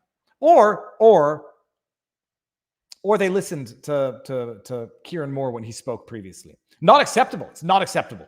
And said public health measures like mandatory masking could return if necessary. I don't give the middle finger. If I were to give the middle finger, I would not have enough middle fingers on my body. I would go to my middle finger toe. If I were, I don't give the middle finger. It's not polite. Doesn't mean I don't think it. And sometimes I speak out loud what I'm thinking. 16% is absolutely not acceptable to me, he said. Urgent. Who the hell do you think you are, Kieran? Not Kieran. Is his name Kieran? Kieran. Who the hell do you think you are? 16% is not acceptable to me. You naughty fringe minorities. You better go get that 4th jab. Not the 3rd, the 4th. And I'm going to mask you up and mask up your children again. While a return to mandatory masking is not yet being recommended, did it work the first time? Just curious. You're a doctor, Moore. Did it work the first time? Moore called upon people to consider wearing a mask indoors as cases rise and said he would not hesitate to recommend a stronger measure if necessary. Crack the knuckles. Crack the knuckles is an easy way not to succumb to primal instincts. Oh, I will not hesitate. Not acceptable. Can we see you follow the science, Dr. Moore? Can we see the science that shows that it worked the first time? I won't hold my breath. If there's a significant impact on our healthcare system, we can't care for Ontarians properly, which you haven't been able to do for years, if not decades, and you knew about it. I will absolutely have the conversation with the government around whether to have the mandate for a set period of time. It's not science, it's punitive. And if anybody doesn't understand it from the phrasing of this sentence, did it work the first time? Yes or no? You better show the evidence if you say yes. If they don't get their damn jabs, and I think that there's a healthcare problem which has existed for decades, I will not hesitate to punish. You're masks for you, young man. Back to the masks. Like a parent scorning their child. Just want to see how much is left in this article. Data maintained by Public Health Ontario shows the percentage of positive cases increased. Does the data show that the masks worked, had any impact whatsoever? In the week, yada, yada, yada, who cares? Hospital admissions are also higher, like they are every winter. Moore, who has previously said Ontario needs to learn to live with COVID, said annual boosters may become a reality. Your reality. It may be that every winter you'll need to get an annual booster to protect us. Even if it means 1 in 5,000 young men is going to get myocarditis. That's a risk Kieran Moore is willing to take. That's a risk doctor is willing to take with your kids. Yada, yada, yada. Ontarians 12 years and older have been eligible for Pfizer's bivalent booster. Bivalent, it sounds so fancy. With the government expanding its age range on October 17. The Ontario government is reminding people to stay up to date with their vaccines as we enter respiratory illness season. Yeah, you might be entering another illness season, one that will affect 1 in 5,000 people, even according to Dr. Kieran Moore's own statements. And by the way, German studies actually came out afterwards and showed that it's 1 in 5,000 per dose, not 1 in 5,000 per person. Keep getting those doses. Appointments can be made through go book yourself. The booster shot, yada, yada, yada. Ontarians know that masking has worked. No. Sorry, I don't know anything. Prove it. I know nothing. I'm a clean slate, Dr. Moore. Over the last 2 years, we've had minimal influenza affecting our healthcare system. I've heard theories as to why that would be the case, even if it is the case. It wouldn't be because of masking more. It's so irritating because I'm not a doctor, but I do listen to some doctors. And some theories were that when you have two competing respiratory illnesses, the one that is more contagious will be the one that dominates that season. So the reason why there might not have been as many influenza cases hitting the hospitals was because COVID was more contagious, and therefore was the virus that thrived. And it had nothing to do with masking. Because, by the way, if the masking worked, did it work for the Rona? Oh, yeah, it's enraging. It's enraged. I'm enraged against the machine. Oh, yeah. You better do it, or we're going to bring back the masks.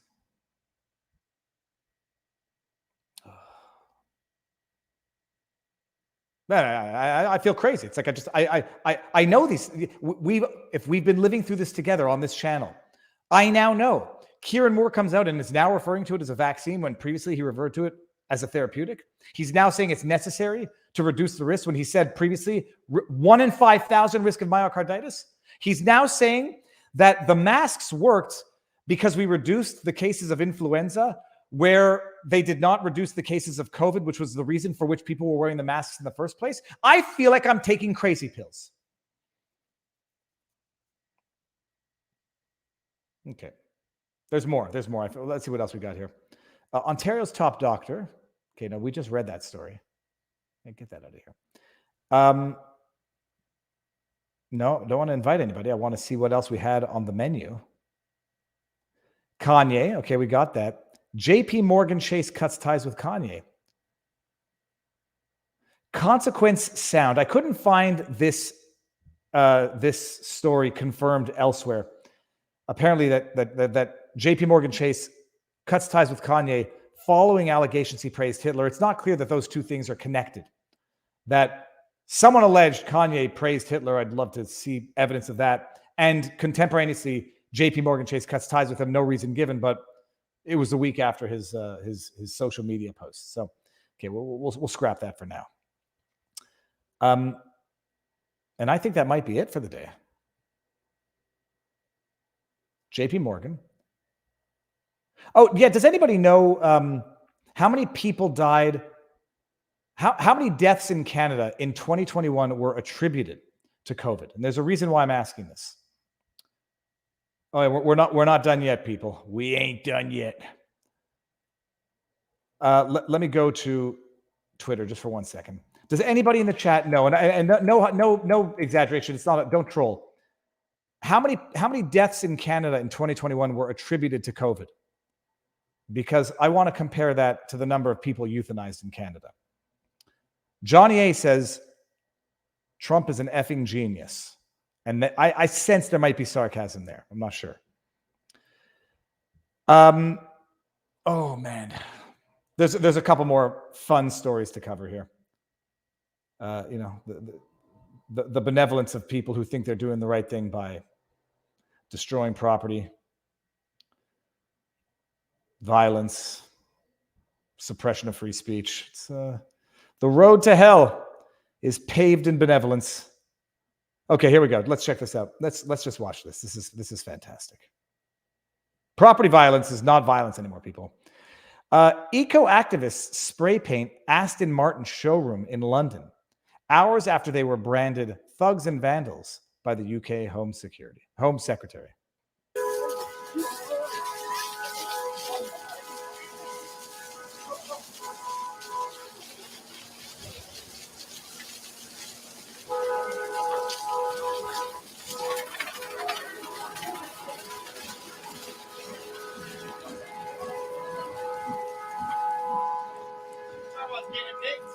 We will not be stopped by injunctions that are intended to silence. If I may, I mean, I'm just protest. This man is not gonna give redheads.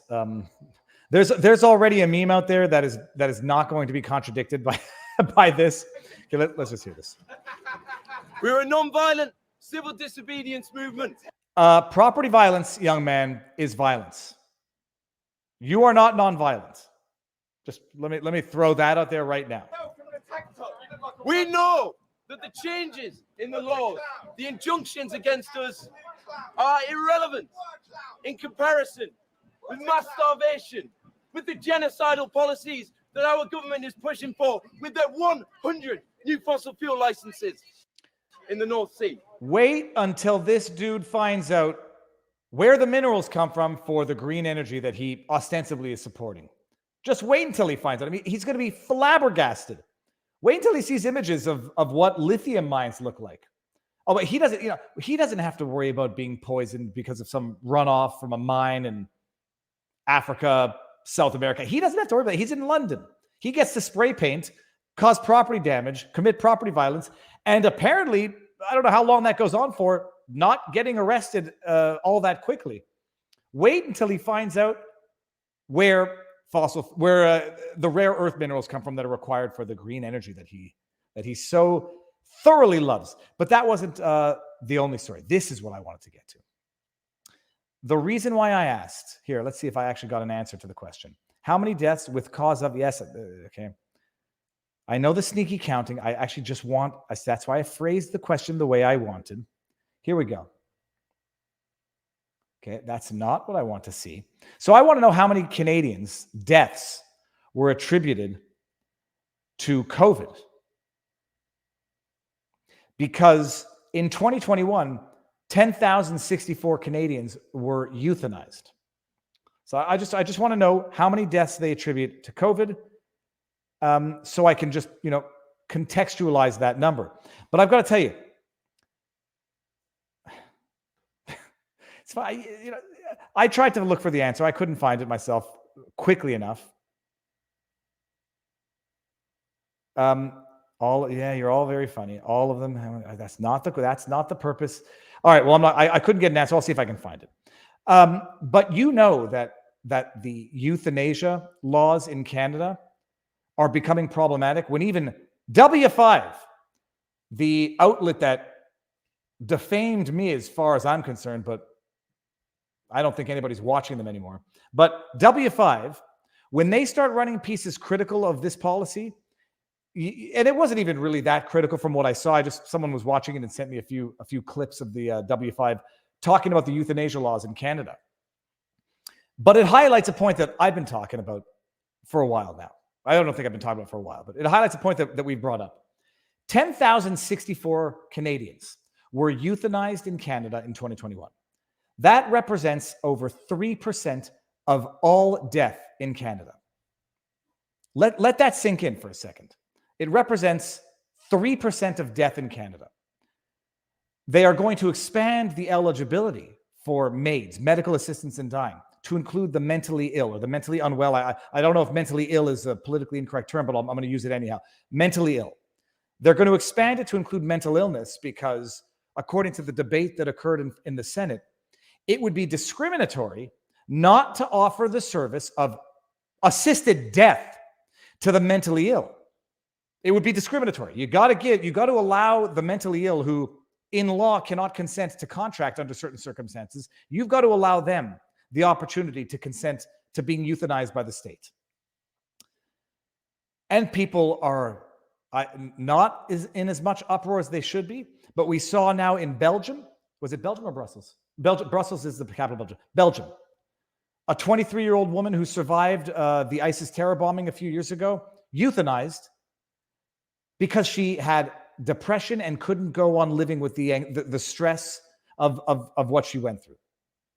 Euthanized a physically healthy 23-year-old woman who suffered from, it's not rocket science, she suffered from some mental issues.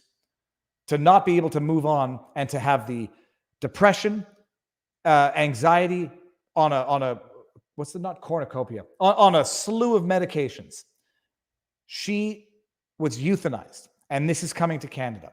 And there was a clip from the show that someone sent me, and they said, this law is not going to protect the mentally ill from anything. It's not going to protect them from themselves. And listen to one of the people. That provides a pathway to death. I have a patient right now who is saying, I would never kill myself on my own, but I will kill myself with MAID because that's not suicide. I was like, oh, like this is like way less stressful, and I get to like work in a field that's like helping more people. Serena Baines is afraid of dying too. This 24-year-old university graduate works part-time and is about to leave Vancouver for an internship in Ottawa. But as someone with depression, anxiety, and borderline personality disorder, she fears the new legislation won't protect her from herself. Because I experience suicidality so often, I have an understanding that if I wanted to access MAID, that I could in a time of suicidality, and I'd probably be successful at it. Oh yeah, no question. And the government would think that they're doing something good for you. Who are we to deny this to someone who's mentally ill, someone who suffers from depression? Who are we to not grant them what they say that they want now in the moment? I'm sure the system is going to work perfectly to protect people from these moments where they need the protection from themselves, not the assistance from the states to carry out the ultimate decision on themselves. This is. Can you imagine? Like, I can't skip to the future fast enough, nor would I want to, even if I could. I saw the movie Click, and it's a depressing ass comedy. We're going to get to a point in the future where we're going to look back at Canada and the transformation of Canada under Justin Trudeau. Censorship, political division, racial division, charter rights violations, desecration of the economy, abuse of a generation of children, spike in self-harm, drug addiction, drug overdoses, desecration of the fundamental rights that made Canada what it was, and now the assistance of suicide that takes suicide. Within the 4 years that this legislation has been implemented, I think it's 4 or 5 years, takes euthanasia, medical assistance in dying, to represent 3% of the deaths in Canada. 3% of all death in Canada was at the hands of the government through this euthanasia policy. Medical assistance in dying. Call it MAIDs, because it sounds so much better than euthanasia. And that number is only going to go up. Oh, hey, doggy. Doggy knows what's going on here. One of the cases in Canada consisted of someone with chemical sensitivity, also known as allergy, because she couldn't find adequate lodging. And by the way, don't trust me. Don't trust me. Or let me rephrase. Trust me, but verify me. Here. This is where I was trying to find the stats. Here. No, let's go here. One of them was Maids, Canada. Chemical sensitivity. We all heard the story of the veteran with PTSD who was offered Maids. Woman with chemical sensitivities chose medically assisted death after failed bid to get better housing. My goodness, does the government just not get to profit on both ends of this? They don't have to provide the better housing. They get to free up a space in the healthcare system. I'm telling you, like, don't trust me. What was the other one? There was another case of Maids in Canada. Oh, this one. Hold on. Get the doctor. Maids, Canada. COVID, depression. There was one, a woman who was given medical assistance in dying, and her family could be with her to assist her in death, but not to assist her through the COVID pandemic. Finally, people are starting to talk about it. More than 10,000 Canadians received a medically assisted death in 2021. What was the story about the person? Family couldn't be with her vaccine. That's something about vaccine. I think it had to do with this. I won't be able to find this one. But this is the legacy of Justin Trudeau's Canada. Some of you say it's not one person, whether or not it's a cabal, for lack of a better word. It has been under one person's reign that Canada has been destroyed.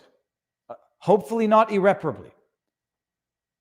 In 7 short years. It started in 2015 when Trudeau took office. Internet censorship. Increased powers of the state, increased provisions of criminal code to further criminalize speech. 2016, Bill C-16, Jordan Peterson raising the alarms back then.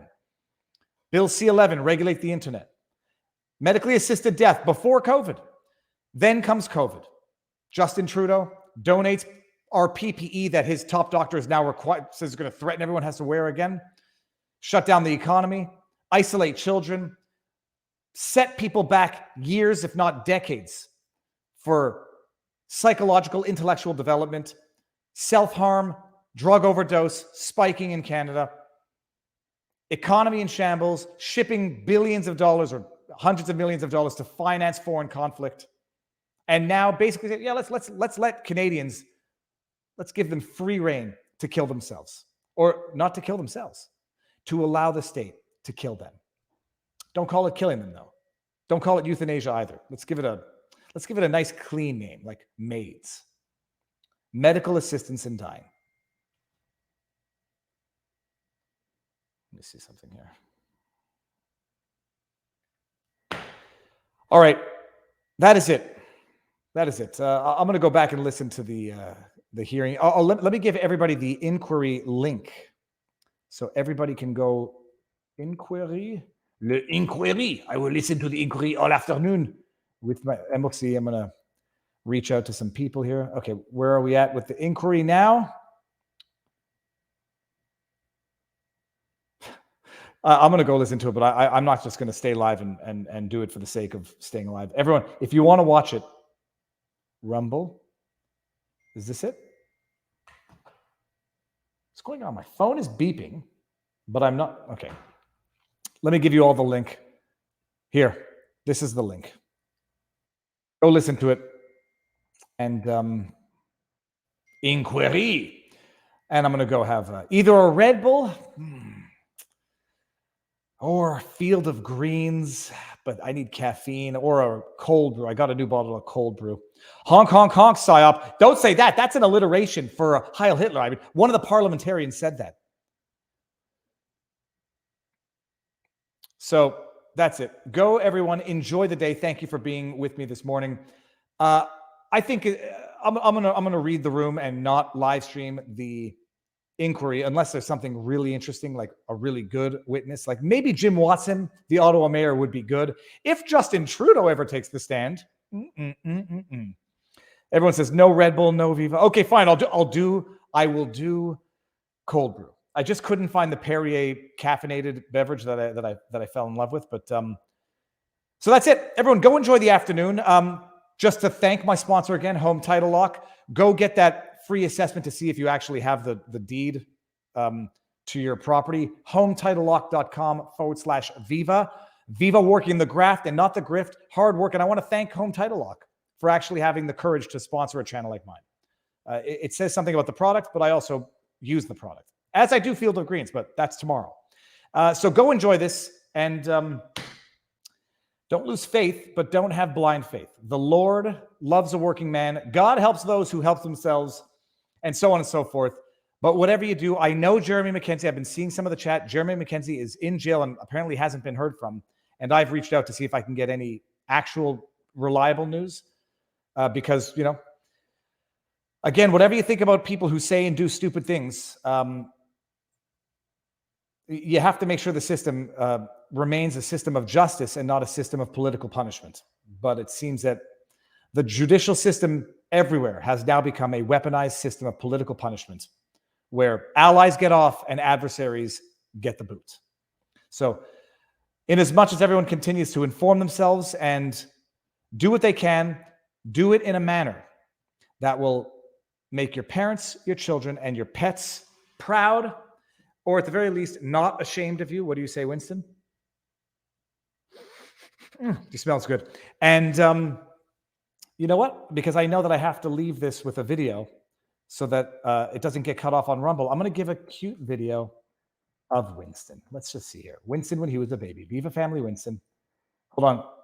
Bear with me, everyone. We're going to have a beautiful video to play us out. Viva family Winston. Yes. How long is this video? A day in the life of Winston. Not going to play the whole thing, but I'll give everyone the link. Hold on just 1 second. Here's the link. And I will play us out with this video. It's a good one. Thank you all for being here. I will see you tomorrow. Later wrapped around a powerful liquid. Are you recording? I'm recording. Okay, this is an introduction to Winston the Westie. Look at that little baby. We have recently adopted him. Apparently, he's going to go blind, so they couldn't find anyone to adopt him, let alone purchase him. Ugh, that's what I look Apparently, like. worst case scenario, he might have to have both of his eyeballs removed at a cost of $2,000, which is True story. the worst case scenario. But it's called lentiglobus or lenticonus. Let's see if you. I'll show you his eye. Get in close to his eye. There, you can see the milky part right there. It's in gotten the worse, cone. but his eyes didn't expand See with the other one pressure, here? so they don't It's like need a to be cataract, but removed. it's not as simple as and a we're past cataract, and the apparently danger it's zone of an the first year. extremely rare Okay, disorder, enjoy it. disease. Go. Everyone There's have a only good couple of day. dogs in See you Canada soon. that have had it. Spoiler Vet had alert, never you're not seen it going to get the before. entire His video, sense of so smell go is watch very good. Well, from a neuroscience perspective, if he's losing his vision, his other senses will adapt. Look at it. Look, watch his ears. Winston, I'm over here. Look at that. He hears very well. His Gonna- smell is good. He's Yeah. going to be a Yeah. very smart puppy. Smartest dog in the world. So we are going to train him in anticipation of going blind. So that means not treating him like a baby. In as much as you want to carry him everywhere, I'm going to show you what we're going to do. Get him used to walking on a leash where I make little noises as we walk, and then tug on the leash so he follows the weight of the leash. He's going to learn how to walk downstairs. What? It's the cutest dog on earth. What? Okay, now I take you to work. Good boy. Good girl.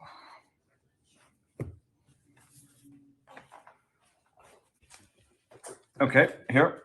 You see the ball? You see the ball? Okay, good. Now, let's do this. Focus on the ball.